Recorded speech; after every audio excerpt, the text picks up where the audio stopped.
Primeiramente, boa noite a todos. Nós estamos agora iniciando o nosso segundo episódio, né, do Papo Aberto Podcast. Nós queremos agradecer a Deus por mais uma oportunidade, agradecer a vocês aí que estavam conosco, aí pela paciência também de ter nos esperado esse momento. Principalmente porque de alguns ajustes aqui na internet e sabemos que ajudam com esses contratempos. Mas, uma boa noite a cada um de vocês. E vamos lá, iniciando mais um Papo Aberto, com o nosso amigo aqui, Lucas Vinícius, ali, no comando, na diretoria, o nosso amigo Zé Elielto, mais conhecido como Minho, filho de Elielto Zamalho, e outros vocês não conhecem, né? Eu sou o Zé Elielto, e sejam muito bem-vindos aqui juntamente conosco, nosso amigo Zé Elielto.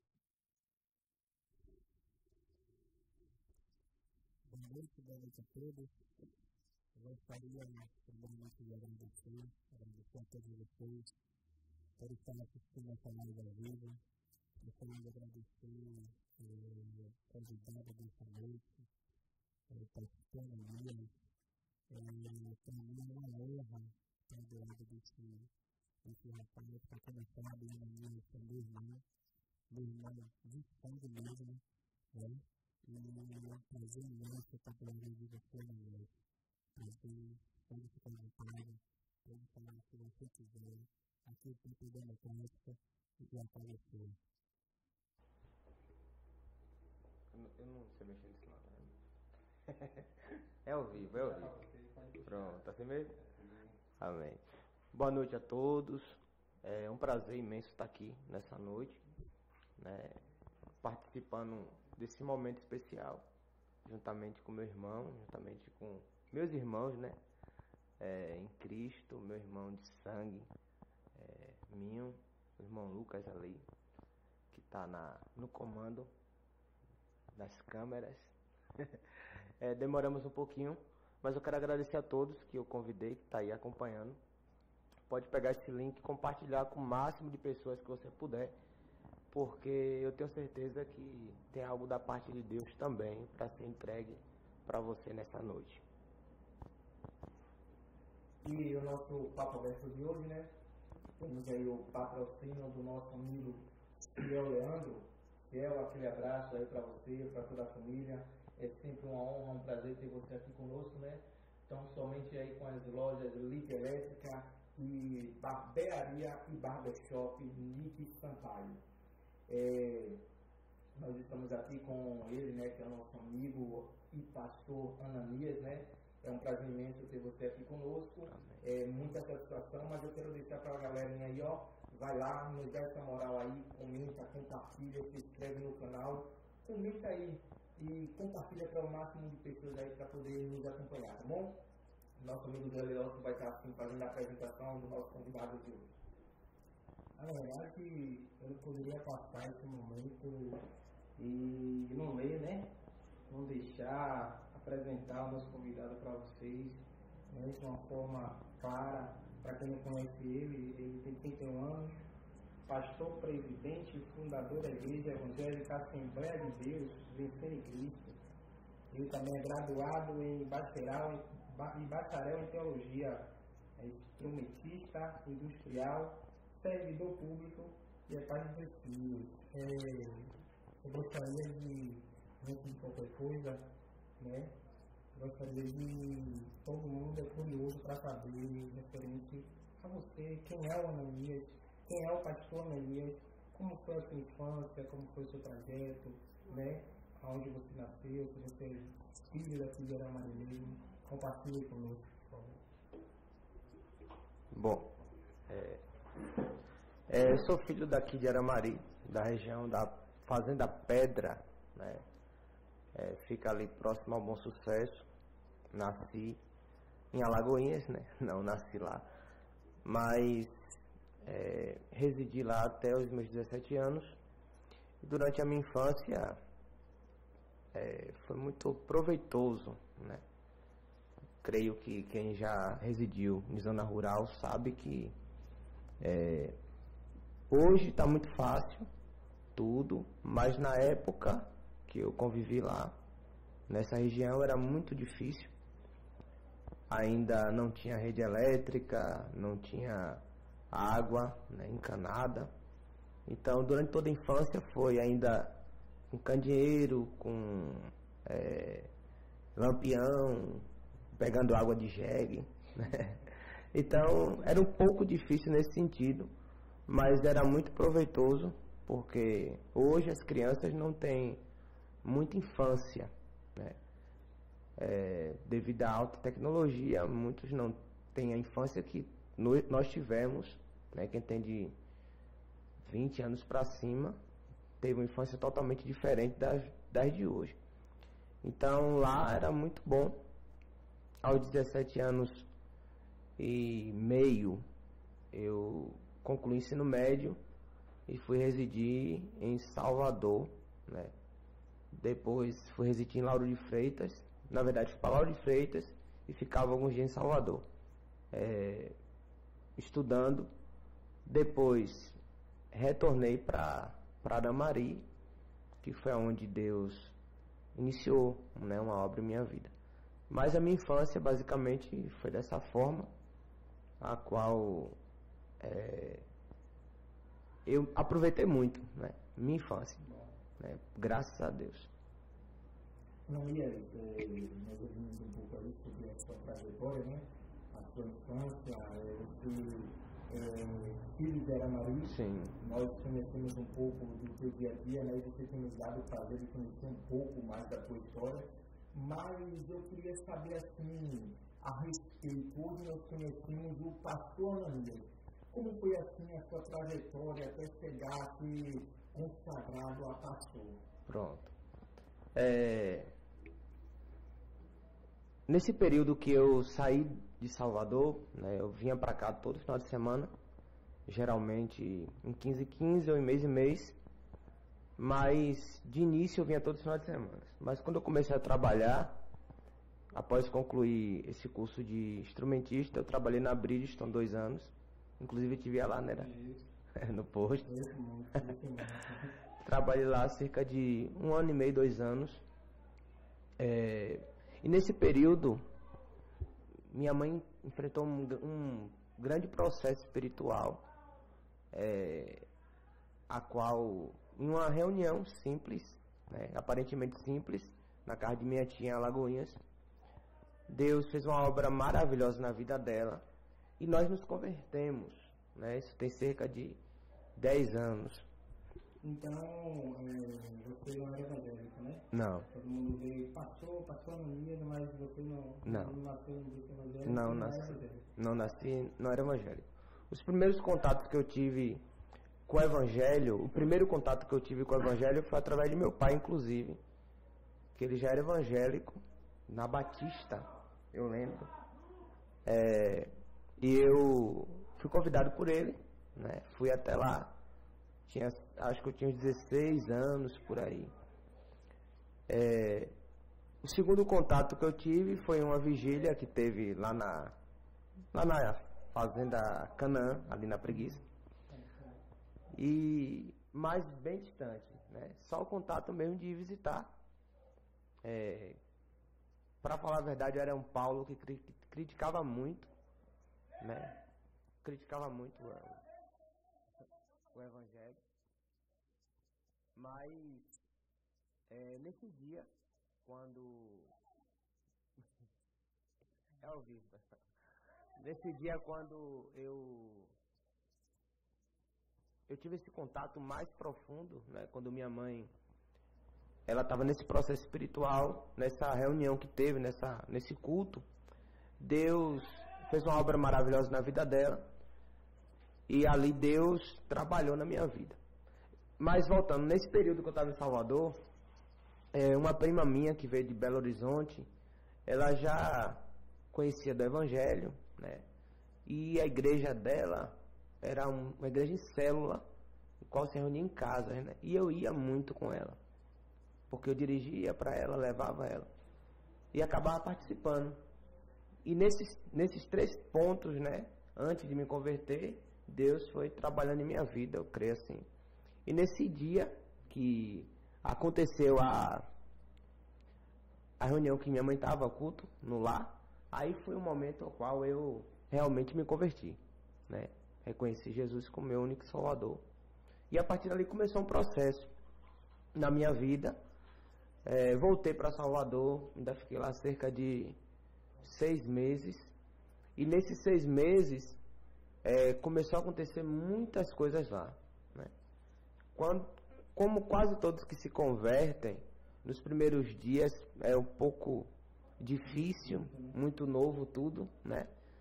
E a gente que veio de uma raiz de catequese, de missa, né? De tudo aquilo que a gente aprendeu, né? Desde lá. Eu creio, por exemplo, que catequese, com nada catequese que eu participava, que na época a pessoa ensinava muito, profundo. Tudo aquilo ali trabalha de alguma forma, mas há um impacto diferente, né? Os mistérios de Deus, só Ele pode revelar. Então, para a gente que vem, né? A gente é um pouco mais difícil se adaptar. E eu acabei ficando lá, não tinha um suporte tão espiritual nesse primeiro momento, porque eu tinha que estudar, trabalhava o dia todo, estudava à noite, que eu cursava engenharia elétrica. Então, esse tempo, creio que também enfraquece. Em um determinado dia aconteceu uma situação lá familiar e eu tive que vir embora, né? Eu tive que vir embora. E nesse período que eu vim embora, eu creio que foi a própria permissão de Deus. Porque quando eu vim para cá, eu passei a congregava em Alagoinhas, passei a congregar. Então eu já vim desempregado, sem recurso nenhum, né? E o primeiro culto que eu fui, foi uma terça-feira, na igreja que eu congregava, e tinha um pastor de São Paulo, e ele falou comigo assim, eu não entendia nada. Pra você ter ideia, nem roupa de crente eu tinha. Como diz, não é roupa de crente. E aí esse pastor veio e ministrou a palavra, e eu estava no canto lá com minha mãe, ainda muito distante espiritualmente falando, muito longe, mas nesse dia Deus começou já a bradar. E disse: ei, jovem, fique de pé. E começou a falar. Ele entregou várias coisas, e uma coisa que me marcou foi perguntar. Você lembra basicamente o que foi que ele falou naquele dia? Lembro que me marcou. Falou muito mais coisas que Deus queria tratar, que Deus queria moldar, né? Todo o processo que a gente passa. Mas o que me marcou foi que ele disse que me via em um grande estádio. E nesse estádio, eu estava no centro do estádio, e tinha muita gente me ouvindo. E que Deus tinha chamado comigo pastoral. Nesse dia. Isso foi no mês, eu me converti no mês de março. Isso já foi no mês de junho. No mês de junho. Foi aniversário, inclusive, da igreja. Ainda falava lembrando, né? Os pontos. Foi aniversário, inclusive, da igreja. Foi um dia de terça-feira, eu me lembro. E o que me marcou foi só. Aí eu recebi, mas não tinha entendimento nenhum. E aí eu comecei, né? Porque eu sou muito determinado naquilo que eu estou realizando. Eu desisti, por exemplo, da faculdade. Eu desisti porque não era algo que eu queria. Eu sempre quis fazer. Eu comecei com arquitetura porque eu queria fazer engenharia civil. Eu tinha muito desejo de fazer engenharia civil. Só que aí, por causa de pressão, e eu muito novo lá, matuto, né? Me chamavam, inclusive, até de Chico Bento lá. Porque é bem roceiro mesmo. Bem roceiro. Bem roceiro. Acostumado aqui, né? Bem roceiro. Acostumado lá na pedra. Tinha aquele escovilho, né? Aí, bem roceiro. Aí me chamavam assim. Aí, quando eu passei para a área 1, que eu mudei de faculdade, me chamavam de Maranhão. Então, assim, eu sempre fui muito determinado. Então, como eu não tinha muito interesse em cursar engenharia elétrica, mas estava fazendo porque estava no auge de carro elétrico, e minha família estava toda envolvida fazendo isso, queria um engenheiro, pá. E nessa agonia, aí eu, ainda tentei mudar aqui para a FATEC que tinha, né? Mas não me interessei muito. E comecei uma rotina espiritual. Eu disse, não, se Deus tem algo comigo, eu quero descobrir mais desse Deus. Eu quero entender o que é isso, mergulhar, né? Mergulhar. Porque até mesmo nós, na trajetória, na caminhada, nós ouvimos a voz de Deus e nos marca. Sim. O interessante de tudo isso, Ananias, é que eu vejo que você não ficou em incomodismo. Sim. É diferente de muitos quando ouve a mensagem de Deus, que Deus diz que vai te levar a grandes lugares, e nós ficamos ali prostrados, Sim. não se alimentamos da palavra, não nos movimentamos, porque Deus ele quer também ver a nossa parte para poder executar os seus planos nas nossas vidas, e nós nos frustramos. E muitas vezes esses sonhos são frustrados. Verdade. Pessoas que sonham em ser liderança, né? Ser pastor, pregar em grandes eventos, porém recebe a mensagem de Deus que Deus vai fazer na vida, mas fica ali prostrado. E você não, você foi buscar de mão de sonhos seus e sonhos que eu acredito que muitos queriam que se realizasse na sua vida, mas não era aquilo que você queria. Ananias, existe um paradigma, né, uma frase ou algumas especulações que se passa no dia a dia acerca de que hoje você é pastor. O que é que acontece? Mas você veio de uma outra congregação. Sim. Não é isso? Sim. Hoje você abriu ali, é o fundador da igreja advérbica, né, a Assembleia de Deus Vencido em Cristo. Isso. Aí eu te pergunto, durante a semana surgem algumas perguntas, né? E muitos se perguntam assim: o que leva uma pessoa a, depois que é consagrado a pastor, a mudar de ministério e abrir o seu próprio ministério? Sim. Por que isso acontece? Isso quando nós olhamos hoje, nós vimos muitas assim, não vou citar nomes, mas muitas placas de igreja, né? Que muitos abrem mão daquele ministério que foi lá, fundou outro. Sim. O que é que leva a isso? Muitas vezes pessoas que não têm visão e outros que estão buscando apenas cargos. Isso.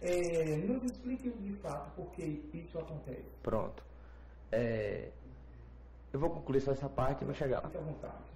Eu estava na questão de... Pastor, como você tornou pastor, né? Isso, pronto. Então, eu estava nesse... Vou voltar. Então, nesse processo, eu comecei a me entregar, né, bastante na questão espiritual.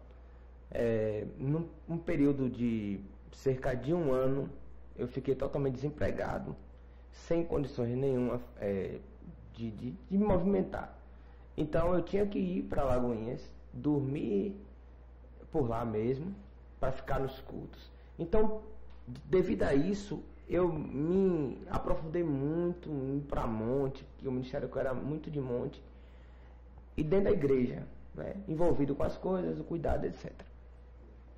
Então, dentro desse processo, eu comecei a desenvolver um ministério missionário com jovens, que eu liderava os jovens na época. E nesse processo missionário, eu acabei parando aqui, inclusive, não vou citar onde a gente está, né? Mas no lugar onde eu estou já foi a igreja da nossa congregação, da nossa antiga congregação.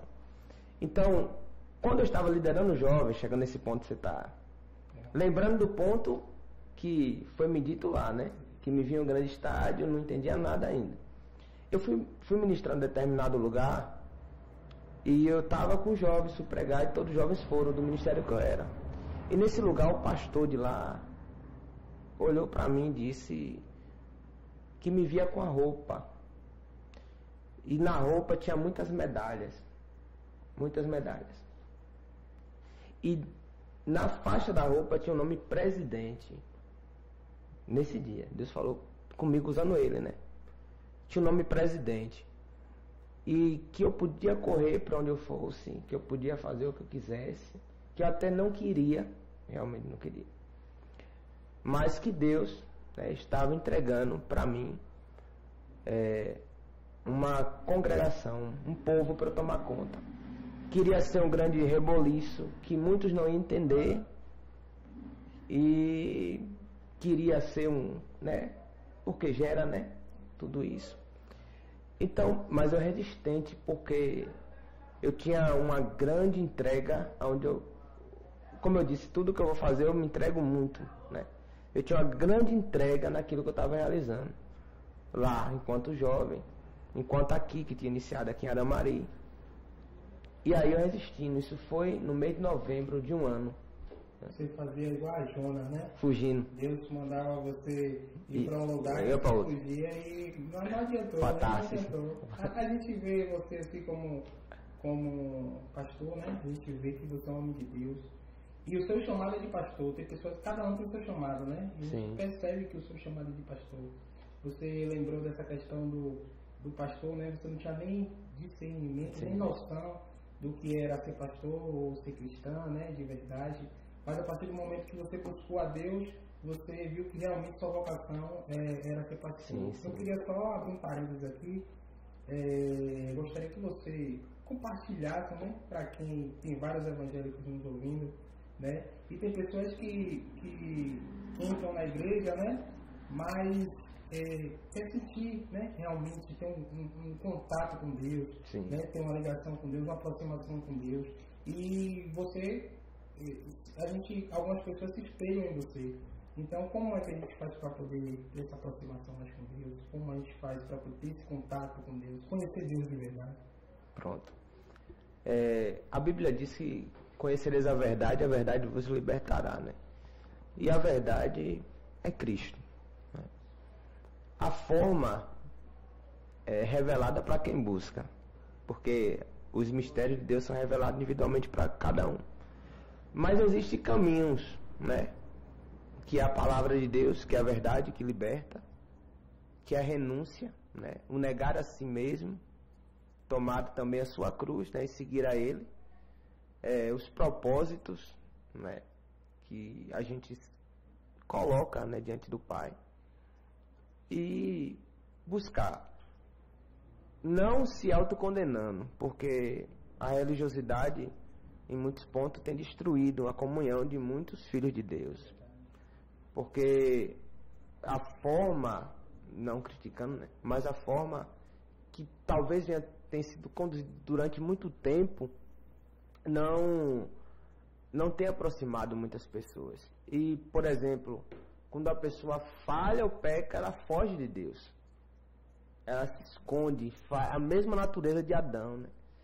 Então isso acaba prejudicando, né, o crescimento de algumas pessoas espiritualmente. Então, por exemplo, alguém peca, alguém cai e desiste. Foge da presença. Não quer ir mais na igreja. Porque ela tem os filhos mais velhos que estão lá, né? Que em vez de abraçar, expulsa. Né?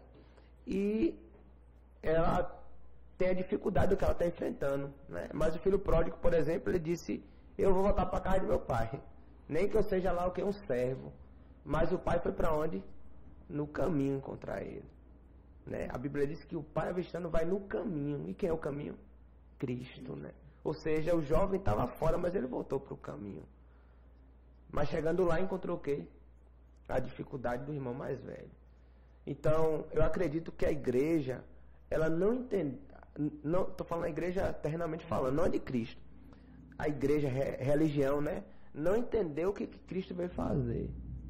Ele veio trazer os irmãos para a mesa, né? E existe uma grande dificuldade dos outros que estão lá aceitar que o irmão sente na mesa.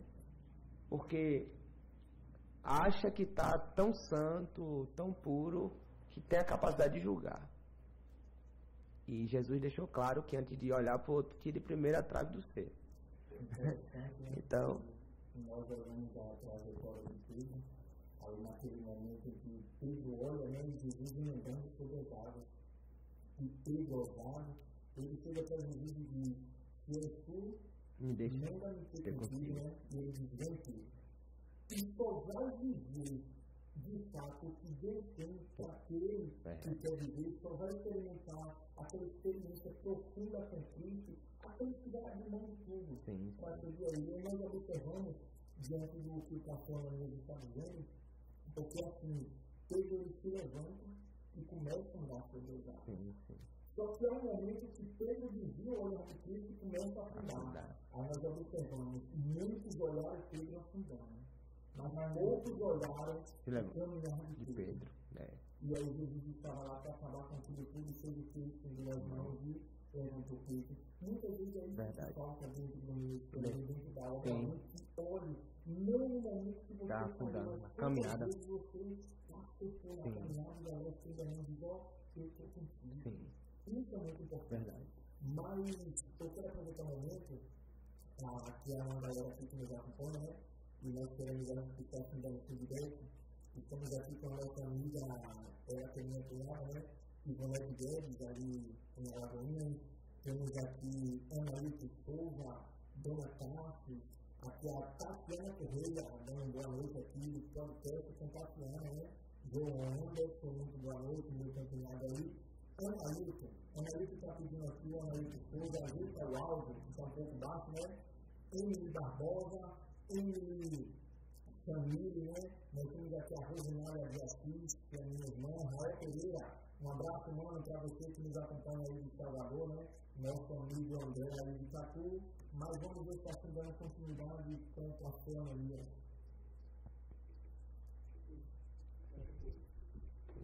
Na verdade, a gente continua esse bate-papo. É pequeno. Foi falado muito aqui, né? Na questão dos irmãos, né? Abraçaram como os irmãos caíram, né? A nossa igreja, a igreja de Cristo é isso, a nossa comparação pelo outro. Mas por que acontece isso? Por que acontece isso? O irmão caiu, e a igreja acolheu algumas pessoas, né? Que não são todos, que acabaram que tem coisas interessantes. Mas isso acontece que a pessoa que vem acolheu ela pega. O principal ponto, né? A principal, vamos dizer assim, porta para isso acontecer é, entre aspas, religião. O eu sou, né? O eu sou. Mas o único eu sou é o nosso Jesus, né? Então, assim, ele disse que ele falou, a minha religião é visitar os órfãos, as viúvas, né? Visitar quem está preso, alimentar quem está com fome. Não é um dogma, né? Por exemplo, se fala que estão deixando de placas de igreja, né? Se você olhar para as congregações que, por exemplo, eu estou apacentando, só tem placa de Alagoinhas. Mas é uma coisa que é muito do eu sou tal religião, eu sou tal religião. Tem religiões que, por exemplo, se a gente sair e for congregado, tem que rebatizar de novo, porque não aceita. Então, esse complexo de religiosidade tem impedido muito, né, de acontecer o que realmente Cristo veio fazer, entendeu? Que é purificar, que é santificar. E eu não estou aqui dando vez ou dizendo que deva continuar pecando ou errando naquilo que errou, né? Mas que se porventura, a Bíblia diz que o homem pode cair 7 vezes, Deus levanta, né? Deus levanta que está caído. Então, por intermédio de quem que ele vai levantar? Da igreja. De Cristo, né? Não a igreja, templo. É a igreja de Cristo que levanta. Então, a gente precisa acordar e despertar para o que viemos fazer. É buscar nossos irmãos. Tem um monte de irmão fora. Um monte. Importante nesse tudo também Davi foi considerado a única do coração de Deus. Mas em nenhum momento Davi atribuiu o seu pecado a Urias, nem a Betseba, nem tão somente assim a Cristo. Ele disse que eu pequei. E aí, o que o faz se tornar um segundo coração de Deus é o coração atento, é o quebrantamento, é o arrependimento e confessar. Ainda olha, aí nós lembramos da mulher, né? Terminar com o adultério, Cristo diz o quê? Vai e não peques mais. Eu estou aqui no meio desses homens de Deus aqui, né? Eu tenho certeza que eu vou sair aqui mais frente do que eu sou. E tenho certeza também que quem está assistindo aí, né, ouvindo a palavra de Deus, não há nada melhor do que ouvir a palavra de Deus. Mas você falou a questão das igrejas, né? Das igrejas que você é presidente. E eu gostaria que você falasse um pouco dos lugares que eu ouvi aqui no Período Social, que acompanha muito o IPPA, né? Eu vi que você vai inaugurar uma nova igreja, uma nova denominação agora no Hamburgo. Eu gostaria que você convidasse as pessoas a participar das denominações que você é presidente. Pronto. Antes eu vou terminar a sua resposta do porquê, né? Do porquê a gente, com nada eu, né? Respondo por mim, né? A Bíblia diz que aquele que deseja o episcopato, né? Boa coisa deseja, né? E eu estava até estudando esses dias e o pastor falou assim, que aquele que deseja e se lança e aquele que é chamado é totalmente diferente. Tem gente que deseja e possa ser, e Deus se agrada disso. E tem aquele que Deus chama, é totalmente diferente. Cada um aquilo que foi chamado. Então, quando eu comecei a se desenrolar de ministério, na congregação que eu estava, Deus cumpriu algumas promessas lá para mim, né? Só para frisar nesse ponto, eu cheguei a ser consagrado lá, a missionário, a evangelista e a presbítero, né? E um determinado tempo aqui teve uma vigília ali abaixo onde tinha a nossa congregação e um pastor veio e ministrou e chamou, ele estava na vigília e falou, cadê os pastores dele? Só que meus pastores já tinham ido embora. Aí ele disse, mas eu vou falar o que Deus está mandando. Isso depois dessa revelação que tinha tido. E eu fugindo. Outro dia aqui, já em Ana Maria aqui. Isso foi em janeiro, né, de 2018. Janeiro de 2018 ou 2017, algo assim. E aí ele falou a mesma coisa. E o homem nem é daqui, de Salvador.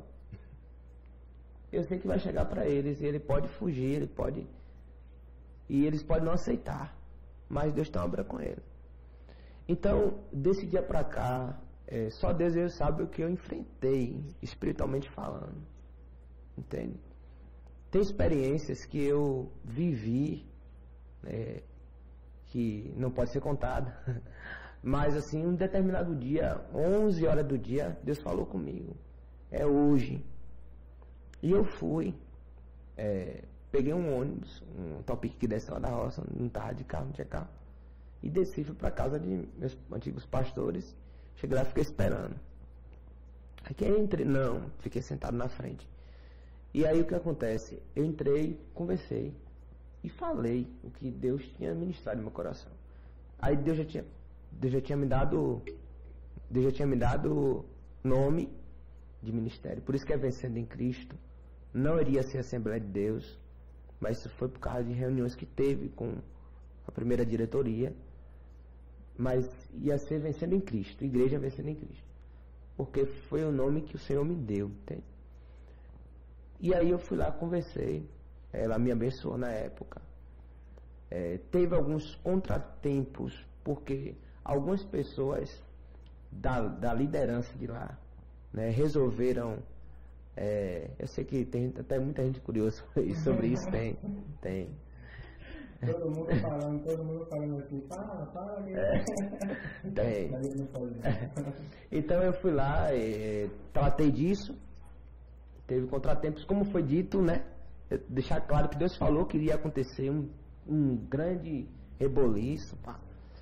E através disso, depois entendeu que eu não tinha nada a ver com aquilo. Então, a partir desse momento, deixar claro, tá aí todos que estavam na época para confirmar. Isso foi numa terça, na quarta tinha culto aqui, eu fiz a reunião, não teve culto. E eu expliquei o que estava acontecendo e disse, deixar claro também que eu entreguei a chave da igreja, só que na época meus líderes falaram que não tinha como manter o ministério aqui, etc. Particularidade deles. Mas eu fiz a reunião e disse, a partir de hoje eu não congrego mais, né? O ministério já foi entregue e eu vou descansar um tempo para ver o que Deus iria me direcionar. E através disso, todos que estavam lá disseram: não, pastor, não, presbítero, não tem como não, a gente não vai congregar. Como é que a gente vai congregar lá? Tem que continuar. Não tem como. Eu disse: meu Deus do céu, o que é isso? E 7 dias da mesma forma, né? 7 dias ainda estava na rua, culto na rua ainda era na rua. Então você tem uma congregação aqui, uma 7 dias? Isso, né? Alagoinhas. Onde é Alagoinhas? Alagoinhas, Caramari? 7 dias. De Alagoinhas, de uma congregação Alagoinhas, Caramari, 7 dias, e agora em Hamburgo. Isso. Então, só para concluir, né? Aí iniciou minha chamada já como, ainda era presbítero, né? Não era ainda pastor. Fui consagrado depois. Então, através disso se iniciou o ministério. Ali se iniciou, realmente já com... Não tinha nome ainda, assim exposto, né? Estava comigo. Estava tendo culto normal e depois foi revelado o nome. E Deus começou a trabalhar. Então não foi algo que acontece, por exemplo, como que se chama de rebeliar, que divide a igreja. Eu entreguei a igreja, entende? Eu entreguei o povo que era da igreja que eu congregava, entreguei a meus antigos líderes. Só que as condições dele na época não permitiu eles manter a igreja aqui. E todos que estavam na reunião, eu disse: vocês estão livres porque vocês congregam. Então, eu ainda falei, da mesma forma que eu sempre fui, que eu sempre ia para Alagoinhas, vocês podem ir. Não tem dificuldade nenhuma. Quem quer, ou vocês procuram outro ministério. Na época indiquei até a Assembleia, que é do lado ali, né? Batista, enfim. E aí, mas não quiser. O único que quis continuar foi, na época, o saudoso Irineu. O único que não ficou. O único das membros, né? Que criança também conta, mas tinha poucas. Mas membros batizados já tinha 29 na época. Né? Isso é importante porque assim, nada melhor do que ouvir isso de você, né? Porque acaba com algumas especulações, algumas controvérsias, né? Sim. Infelizmente pensamos, mas ele se rebeliou, sim, dividiu, as ovelhas, dividiu, né? E aí agora ficou com o rebanho para si. De fato, o rebanho é de Cristo. Sim. Mas a autoridade foi legalidade de Deus para a sua vida. Isso. Aí nós entendemos porque assim, você fez tudo como se manda, né? Entregou o ministério, entregou a chave, deu liberdade a as ovelhas. De fato já se tinha e permaneceu com você quem quis, né? Isso. Por quê? Porque de fato eles não haviam condição de manter o tempo funcionando, o ministério funcionando em Aramaí. Então isso é importante para não deixar as ovelhas também ser dispersas. Mas você deu, não vou dizer uma continuidade a um trabalho, mas iniciou-se um novo trabalho, né, com essas ovelhas que hoje se acompanham. E de fato a chamada pastoral é um pouco árdua, né? Nós sabemos que tem que dar conta de si mesmo e do rebanho que está apacentando. Mas assim, para nós entendermos um pouco, eu me pergunto muitas vezes o porquê dentro de Aramaí ainda não existe assim, posso denominar assim, conselho pastoral, uma secretaria, entendeu? Para tratar de demandas evangélicas, uma união entre os membros evangélicos e os pastores evangélicos, até mesmo porque para levantar assim, para um evento na praça, algo a ser feito, um trabalho assim, né? Como em prol da igreja, em prol do povo. E assim também um trabalho social dentro da cidade. Isso, de fato, é muito importante. O que leva a acreditar, a pensarmos o porquê isso ainda não acontece dentro de Aramaí? Pronto. a palavra é muito clara em dizer que os filhos das trevas são muito mais prudentes do que o da luz. Eles têm uma capacidade de organização terrível. E, infelizmente, existe... Vamos voltar para as placas, né? As placas, os nomes. E lá não vai entrar isso. Né? Lá, muitos vão escutar o quê, né? Que vai dizer que pregou, né? Que vai dizer que profetizou, vai dizer que curou, e vai ouvir o que? Apartado do que? Maldito. Né? Vai ouvir isso do mestre. Talvez por essa falta de comunhão, de unificação. Né? Talvez por essa falta de união, de unificação. E isso só enfraquece, terrenamente falando, e espiritualmente também, o meio cristão. Porque não tem essa posição de se unir. Mas, para a glória de Deus, né, ultimamente tem acontecido reuniões já alinhando para isso acontecer. Né? Tem sido, após aquela Aramari Gospel que teve, já tinha tido uma reunião para organizar e ficou certo de todas as primeira e segunda-feira do mês se reunir para estar tratando disso, justamente para uma união dos pastores, né? Para que a gente possa se fortalecer. O que eu espero é que todos possam estar tendo essa consciência, né, do respeito um com o outro, dos seus ministérios, né? Porque Paulo falou claramente que há diversidade de ministérios, ou há diversos ministérios, né? Mas o Deus é o mesmo. Então, respondendo, né? Por que tantos, né? Tem muito crente que fala, é melhor a igreja, desculpa quem tem bar, viu? Mas é melhor a igreja do que muito bar, né? É melhor, por mim teria igreja, eu não tenho problema, entendeu?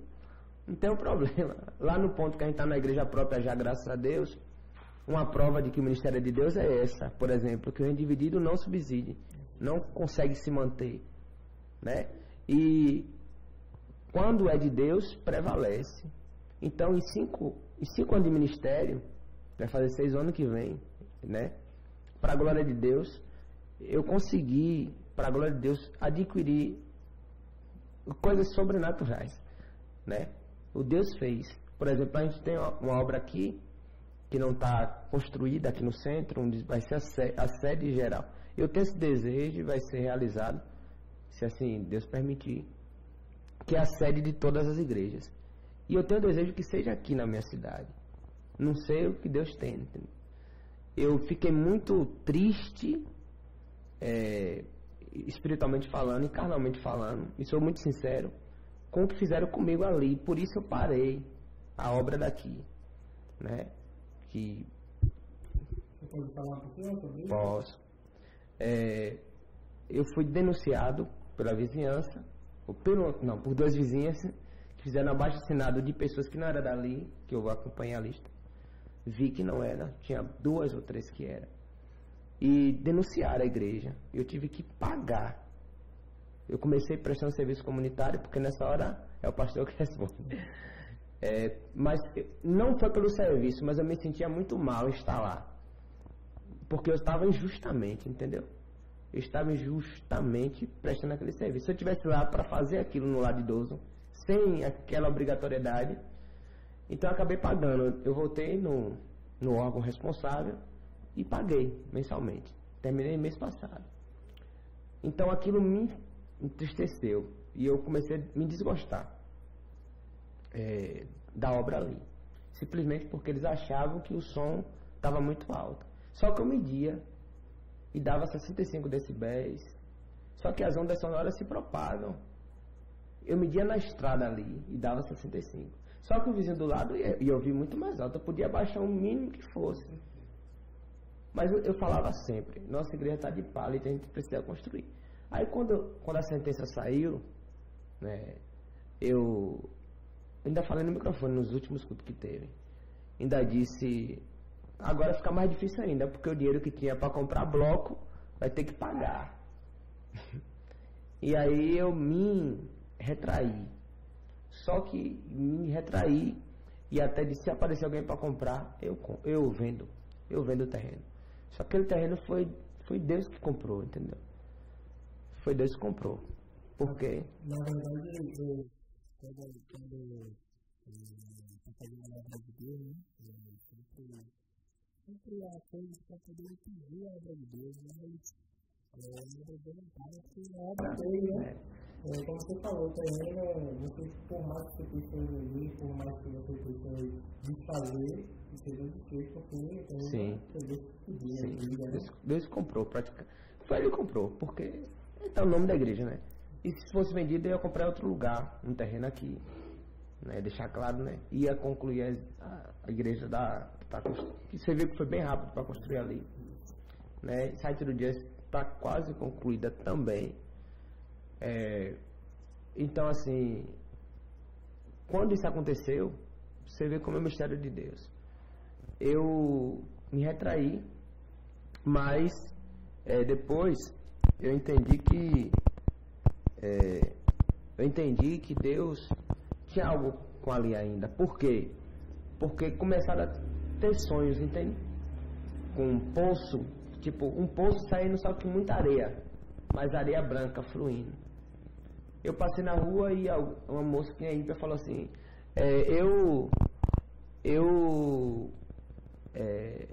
sonhei que estava tendo culto aqui.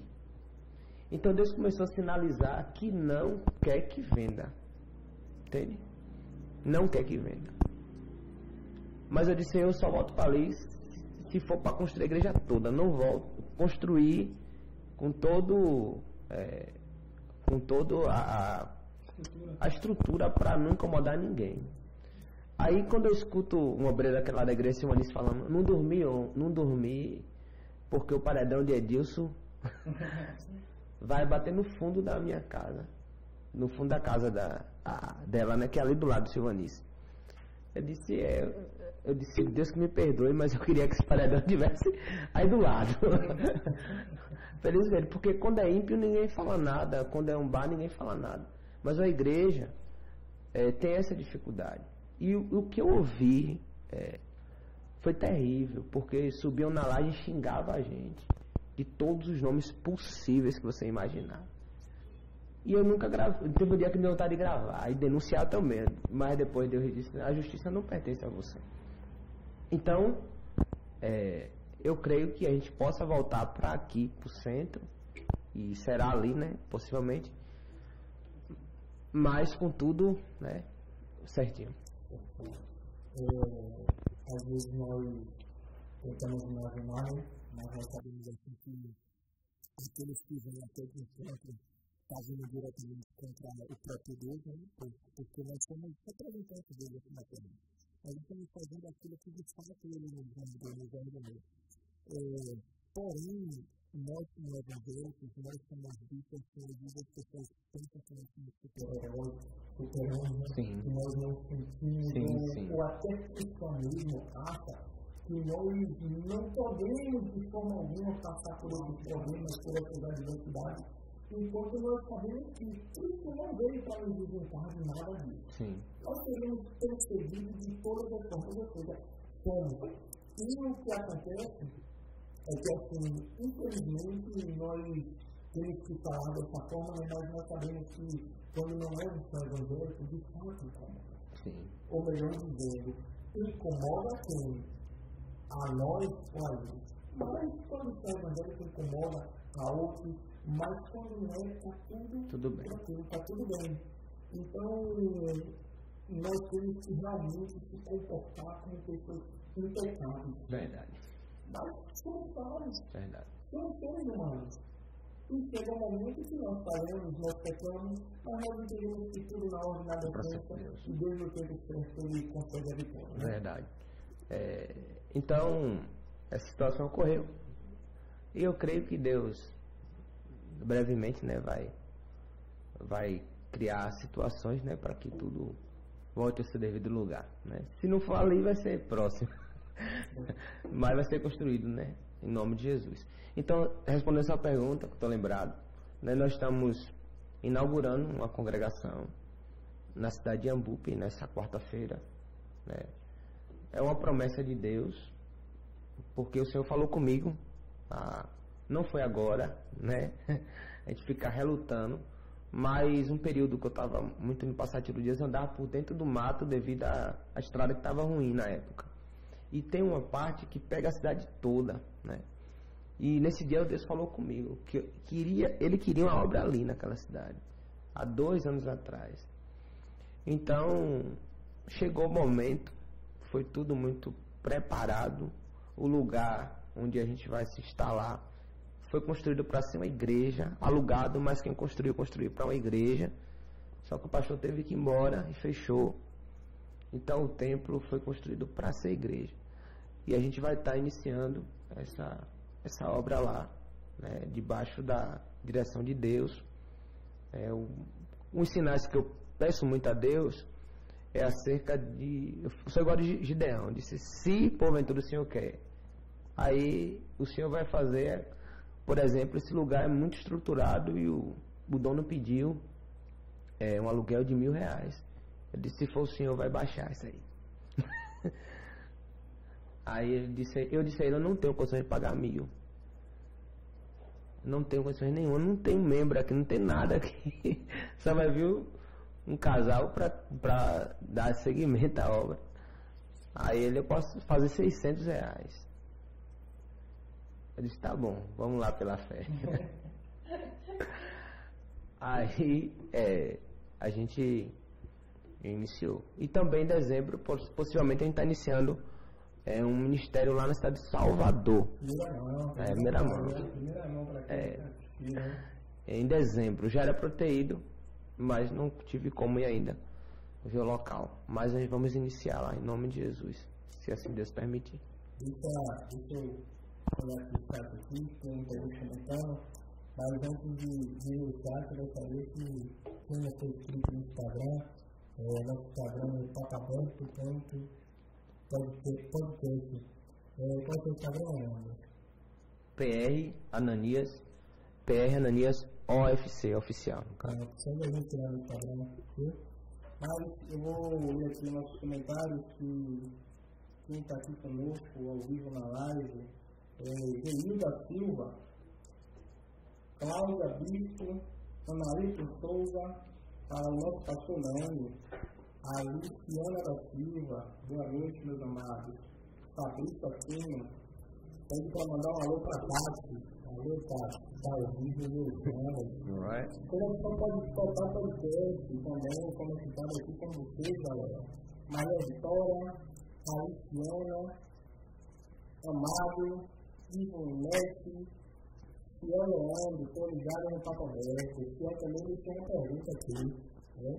Silvia Brandão, Joelma, Jaciara, Carlos Júnior, Carlos emocionado. Fiel Leandro aqui, deixou aqui, pastor, todos os anos de eleições, alguns públicos se transformam em comitê eleitoral. O que a Bíblia fala sobre isso? E qual é a sua opinião?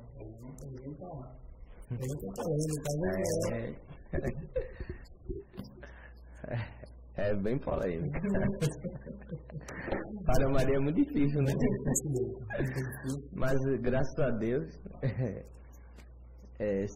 eu vou dar até exemplo, em uma determinada cidade que tivemos uma vigília um tempo atrás, não foi em Aramari, e o espaço foi cedido por um representante político na época, e acho que a forma que lá sempre foi, né? Disse, vai dar oportunidade a fulano para poder falar. Eu disse, aqui não. Não. Não posso e não devo fazer isso. A Igreja de Cristo é incorruptível, né? Ela não pode estar associada ou ser influenciada por política. Ela, na verdade, veio para influenciar a política, porque ela é soberana em todas as coisas, apesar de não ser reconhecida, mas a autoridade da igreja está acima de qualquer autoridade. né? Tem um grande homem de Deus chamado Bill, eu não sei falar o nome em inglês, né? Mas é Bill Gray, um negócio assim. Hits, negócio assim. Bill, Então ele orava sempre quando os presidentes dos Estados Unidos tomavam posse. E um dia perguntaram a ele em entrevista: você não tem interesse em ser candidato a presidente dos Estados Unidos, não? E ele disse que não iria se rebaixar tanto, uma vez que ele é embaixador de Cristo. Porque o que a Bíblia diz sobre nós é que somos embaixadores de Cristo. Então, a nossa posição é muito... A gente tem uma posição espiritual que é capaz, né, de mudar cenários, né, de mudar situações, né, de mudar vidas. Então, uma autoridade que não é reconhecida, mas que é a maior autoridade que deveria ser observada. Então, trazer para dentro da congregação dos santos uma influência política, isso é corromper, né, com o que é santo. Então, não se pode tornar um púlpito um palco político. Cidade pequena é muito comum acontecer isso, né, devido talvez o fervor do momento e o tanto conhecer, né, ser muito próximo. E cidade grande talvez seja pior, eu já vi muita coisa, mas não se deve misturar, né? E isso não tem nada a ver com surgir um candidato de dentro da igreja, porque é outra questão que muitos têm esse tabu, né? Crente não se envolve em política. Para mim, crente tem que estar dentro da política. Para o que eu falei antes, influenciar e não ser influenciado. Então, quando a gente foge disso, a gente está deixando que outras pessoas com outras ideologias, que eu respeito, influenciem. Então, é melhor a gente estar dentro para também influenciar. Mas desde que tudo esteja no seu devido lugar, né?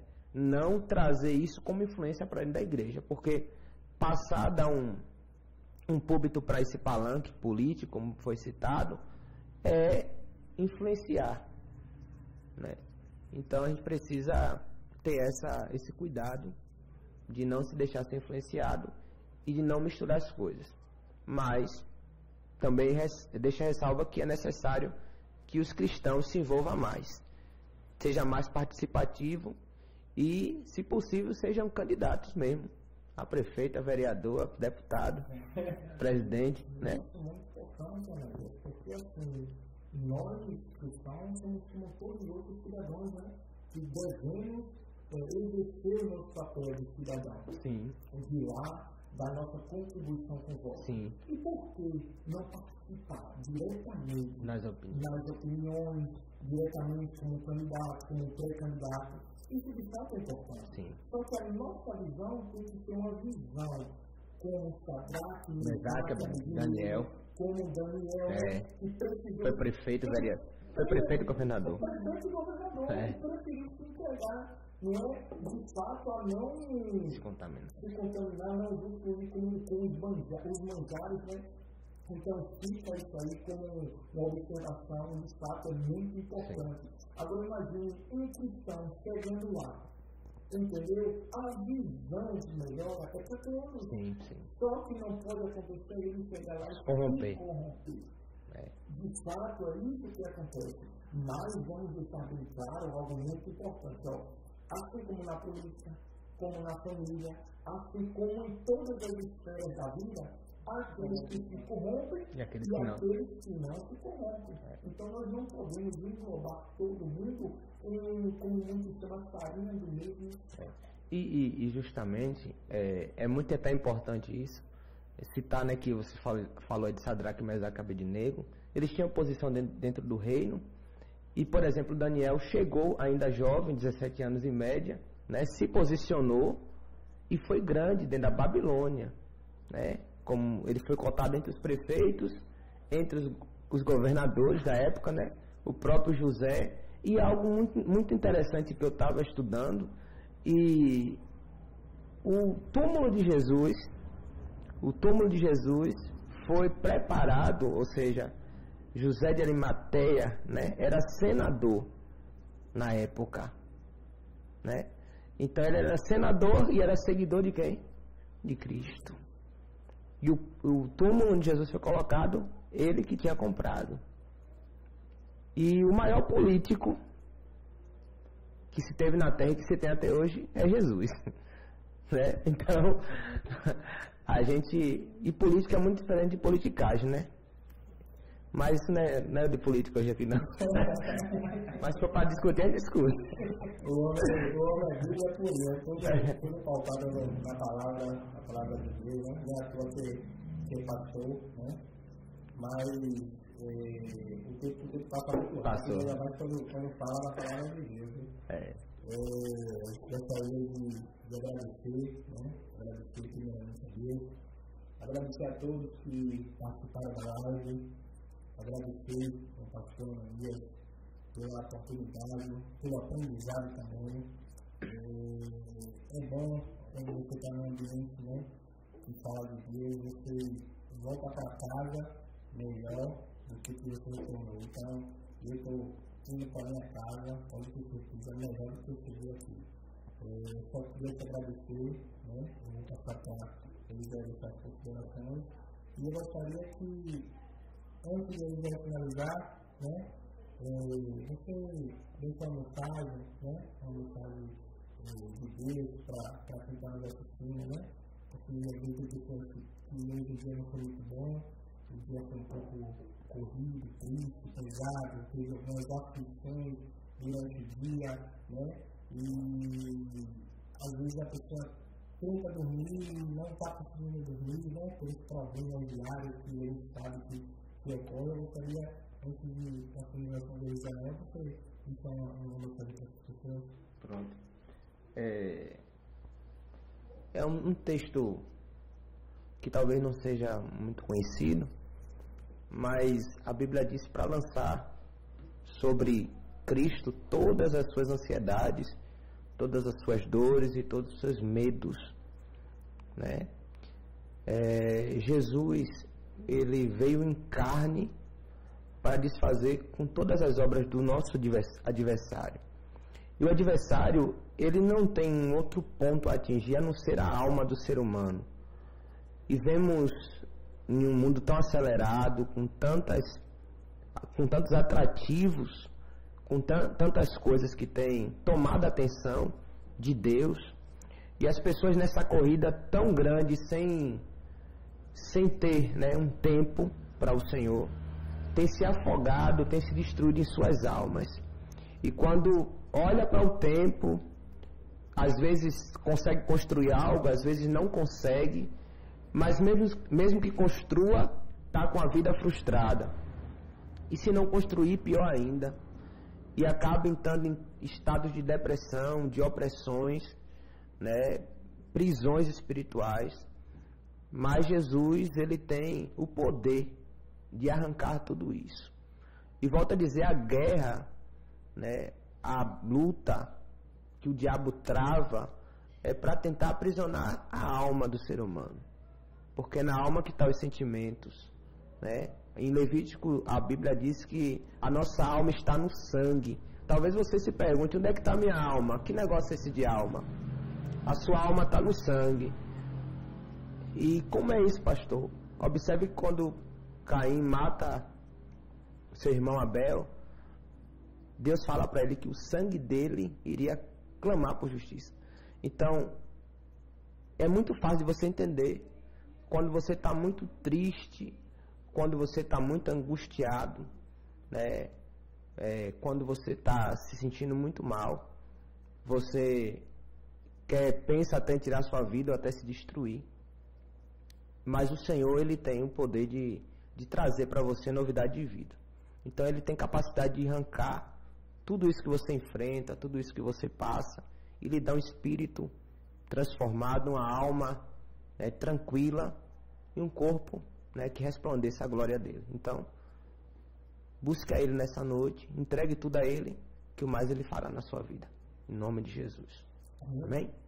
Amém. Gratidão a Deus, né, por mais um episódio. Estamos ficando por aqui, agradecendo a cada um de vocês que nos acompanhou, nos aturou mais um dia, mais um episódio. E eu quero deixar para vocês uma pequena observação, né? Em questões até pessoais mesmo, né, na nossa correria do dia a dia, nós que temos uma vida secular, né? E aí é correria mesmo para preparar tudo isso daqui, para estar juntamente com vocês. Nos próximos episódios nós vamos estar tratando de alguns temas muito importantes, mas eu quero deixar um aviso para vocês aí, permanece conosco aí, mas nós vamos estar mudando o dia de apresentação, até mesmo pela nossa correria do dia a dia. Hoje foi corrido, tivemos um contratempo da internet aí, mas graças a Deus, de fato, aconteceu, tudo fluiu. Não perca, vamos estar aí apresentando às sexta-feira, o mesmo horário de sempre, desde 9h30, e contamos com a presença de cada um de vocês juntamente conosco. Galerinha, quero agradecer de coração a cada um de vocês, agradecer ao meu parceiro Joel, Soninho, a Lucas ali, Lucas Vinícius, mandar um abraço aí para a Edilene, a mãe do nosso amigo Lucas Vinícius, né? De fato, é muito importante estarmos aqui, nosso amigo Viva Nildo, um alô para você, meu querido. Pastor Nanias, muito obrigado por estar aqui conosco, as portas estão sempre abertas. E você que quer deixar essa marca, quer patrocinar nosso Papo Aberto podcast, né? Nós estamos aqui no Semana TV, e nós estamos aí para fazer aquela divulgação da empresa, da sua marca, e estamos juntos. Estamos finalizando o nosso Papo Aberto. Pronto. Eu finalizar com oração. Tem quantos minutos? Fica à vontade. Pronto. Vai ser aqui, né? Pronto. Falar de Deus aqui, para fazer a noite, pronto. É bom, né? Eu pedi a você que está em sua casa, né, que independente de... A gente fala muito de religião hoje, né? Vamos tirar esse dogma, né, de religião, né? Porque todos nós somos filhos de um pai, né, que anseia, eu volto a dizer, por todos os seus filhos sentados à mesa, né? A Bíblia fala que Deus criou o homem e deu a ele domínio. Infelizmente ele perdeu lá atrás, mas Jesus veio e nos colocou novamente, né, no lugar que é nosso por direito. Então, o que está faltando nos cristãos é assumir sua identidade. E assumir essa identidade e trazer os irmãos para... Vou lembrar isso de novo. Trazer os irmãos para a mesa, que é isso que o Pai quer. Todos os filhos sentados à mesa. Então, você que está em casa, você é filho, né? Você é eleito, você é eleita do Senhor. O inimigo, alguém, pessoas, frustrações, situações, podem até apontar o contrário. Mas você tem que ficar com o que a palavra de Deus diz. Então, que nessa noite você saia crendo, acreditando e confiando que você é filho. Amém? Pai, em nome do Senhor Jesus, eu quero primeiramente te apresentar, Senhor, nossas vidas, que estamos aqui. Meu Deus, que o Senhor possa guardar a vida dos teus filhos que estão à frente, Pai, desse projeto, que eu tenho certeza, meu Pai, que é grandioso. Aos teus olhos, o Senhor já alinhou tudo, já determinou tudo, já preparou tudo. Eu tenho certeza que vai fluir de forma abundante, em nome do Senhor Jesus. Meu Pai, também quero te apresentar cada um dos inscritos, cada um dos que estão participando ao vivo. Que o Senhor possa visitar nesse momento as casas, as famílias, meu Deus, os lares. Meu Pai, o Senhor tem poder de ir aonde ninguém pode ir, porque Tu és, meu Pai amado, aleluia, onipresente, onisciente, onipotente. O Senhor tem poder, meu Pai amado, de transformar vidas. E eu tenho certeza que nessa noite está havendo alguma transformação nos lares, nas famílias, assim como aquele centurião disse a Cristo, que para o servo ter cura bastava só uma palavra Tua.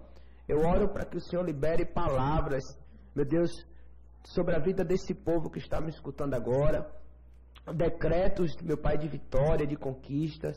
Meu Deus, se houver alguém enfermo, se houver alguém esperando um diagnóstico médico, meu Deus, que o Senhor possa reverter o quadro, meu Deus, e dar vitória. Se tem alguém com portas fechadas, que o Senhor possa abrir as portas. Se tem alguém, meu Pai amado, precisando de bênçãos, que o Senhor possa abrir as janelas do céu e abençoar. Meu Deus, que através, meu Pai, deste dia, o Senhor marque, Pai, a história de cada um que está escutando e também de nossas vidas que estamos aqui.